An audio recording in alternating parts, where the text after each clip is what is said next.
said earlier today, or earlier yesterday, I think, that for this one, I was wanting to talk about preferred stocks a little bit, because we don't talk about them very much on this show. And I think a good amount of our listenership, based on the limited amounts I know about them, might want to have a think about them, because they're dividend investors. And I think more dividend investors should own these things, or at least think very seriously about owning these things. So in the style of our kind of overview of bonds that we did about, I don't know, 7 months ago or something now, some distant video back in the past, here's a quick primer on preferred stock. It kind of goes halfway between a stock and a bond, and I think dividend investors would do well with it. I own some, and I'll come back to the one that I own in a little bit. But here's the difference then between preferred stocks and common stocks. So suppose that I own preferred stock in a company and Steve owns the common stock. Here's the main difference. We both get dividends, but mine is fixed. My dividend can't go up and it can't go down. I get paid the same amount every year. Steve's can go up, which is why dividend investors, especially dividend growth investors like Paul, don't like these very much. Mine isn't going to go up. His might if the company does better. But here's where I get my kind of payoff here. My dividend gets paid before his gets paid. So if the company wants to pay him anything in the form of dividends, it has to pay all of mine. And there's sometimes different levels of preferred shares. So there's like the first preference and second preference, and they get paid in order. But the kind of protection you get from a preferred stock is that if any dividends get paid at all, yours will definitely get paid. The worry that dividend investors have, I guess, quite a bit is that dividends will get cut or go away or something like that. If you own the preferred stock, I reckon there's a lower chance of that happening, because if the company wants to pay anything out, it has to pay you. You also get preferential treatment in the event of liquidation. I mention that because it is a feature of these things. I'm not particularly interested in the idea of buying companies with a view to liquidating them and trying to make money by selling the assets for more than they're currently worth. But if that happens, common stockholders generally get wiped out. Preferred stockholders fit in behind the bondholders on these things. They come in various different types, these, and there's some jargon around them that's worth blasting through here for the moment. So cumulative versus non-cumulative. Some preferred stock's cumulative, some isn't. That basically matters if nobody gets paid a dividend ever. So a company can decide I'm not paying dividends to anybody, common equity holders, preferred stockholders, anything like that. If your preferred stock is cumulative, your missed payments add up and you get paid everything before the common equity gets anything. So if I was supposed to get 10 cents a year from my preferred stock and I don't get paid for 5 years, company has to pay me 50 cents before it can start paying Steve anything at all. Some of them are callable, some of them are non-callable. And this is basically an annoying debt for a company. So preferred stock is irritating because you have to pay it. But if it's callable, it means it can be bought out usually after a certain date at a fixed price. And some of it's convertible and some of it's non-convertible. Convertible here basically means it can be turned back into common stock at a certain rate, which can be quite nice for either side, depending on whether it's going up or down. Steve, have you ever owned anything that was preferred stock? You've occasionally dabbled in some more exotic things like gilts and so on, but has common stock ever caught your preferred stock ever caught your eye? It hasn't, no, but because of there's a lot of upsides to preferred stock, especially in companies where you fear the dividend is going to get cut. So if you've got a company that's paying an 8% dividend and you work out their payout ratio on their cash flow is like in the 90s or something like that, and they have preferred stock out there they're going to pay you a 6% dividend on, it's probably the better idea to pick up the 6% dividend and not suffer the dividend cut later down the line. I know there's quite a shortage of preferred stock out there. Isn't an awful lot to pick through. And one of the problems that it does have is if that company has an influx of earnings and starts to raise up and makes that dividend 10, 12% on a rising stock price, the preferred share tends to not actually get most of that benefit as well. So I tend to think of preferred stocks as more like having a bank account within your ISA, if you see what I mean. They're almost like having a savings rate within your ISA. They fluctuate up and down. They're somewhat illiquid, but they will often pay you, whatever the going rate is on that dividend, which tends to be, especially lately, a little bit higher than what you're getting out of the stocks themselves. You don't get any voting rights in them as well. That's another key thing to note. But I've looked at them. In short, to actually answer your question, I've looked at them. I've never actually bought them. I have read your articles written about them, though, so I'll let you carry on.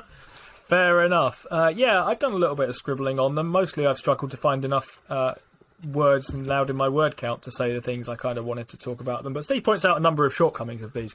The point about them being highly illiquid is a very, very good one. They are often much, much, much more thinly traded than common stocks, which means that, firstly, spreads can be quite big on them, certainly compared to common equity.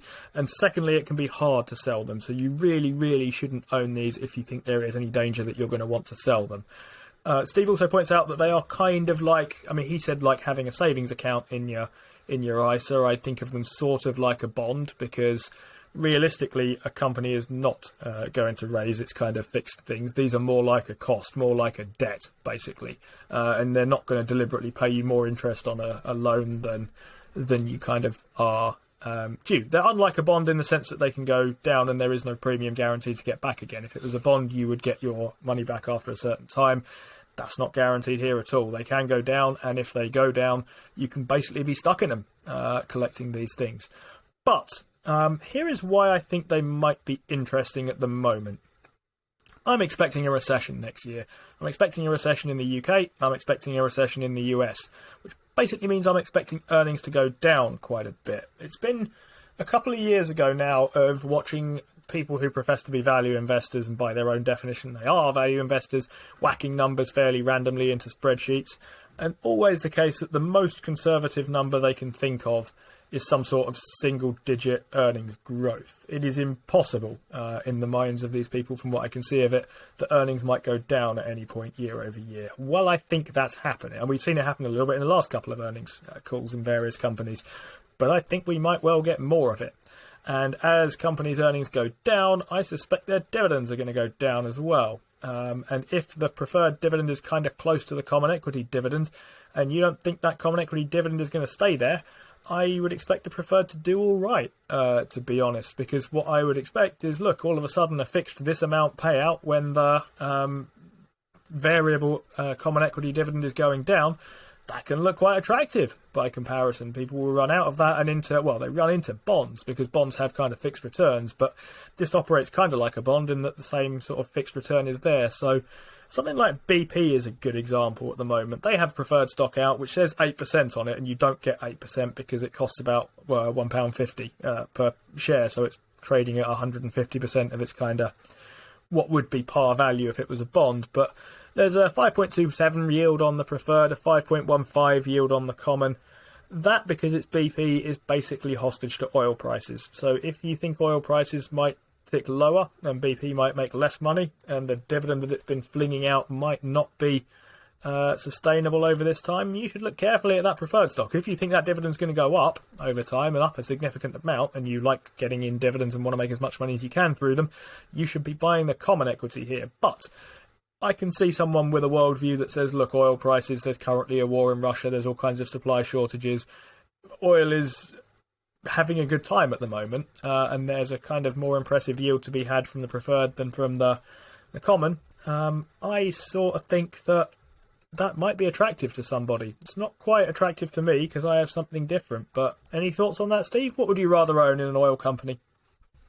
It's a tricky one, isn't it, as well? Especially with there's going to be in a recession, there's going to be a fair amount of corporate debt flying around as well, so there may be the opportunity to pick up some bonds at a decent price. So just to quickly fire back to bonds as well, the difference, just a couple of differences between the two really, in that a bond tends to have a fixed maturity date as well, whereas a preferred stock doesn't have a maturity date. So with a bond, that bond will dissolve at some point and you will get your money back plus the agreed coupon.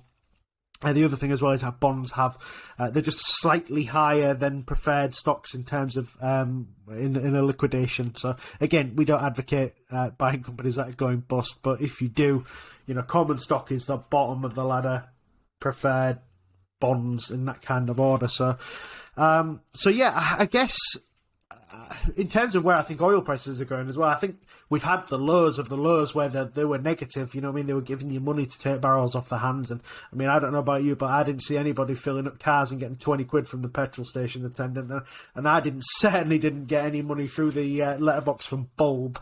But now when the prices have gone up, it's completely different, isn't it? It's like, oh, well, we hedge it, we buy it in advance, and then the prices go up and they go, not that far in advance. It's absolutely hilarious, isn't it? But no, I think you've got the right call here, Steve, for these. I think if you think oil comes back to some kind of normality, whatever normality is for a commodity of that kind of use, then the preferred stock's going to look really, really interesting, isn't it? At 5% and a bit, because BP are just not going to be able to sustain paying the sort of dividend that they've been paying recently, including all the specials and what have you.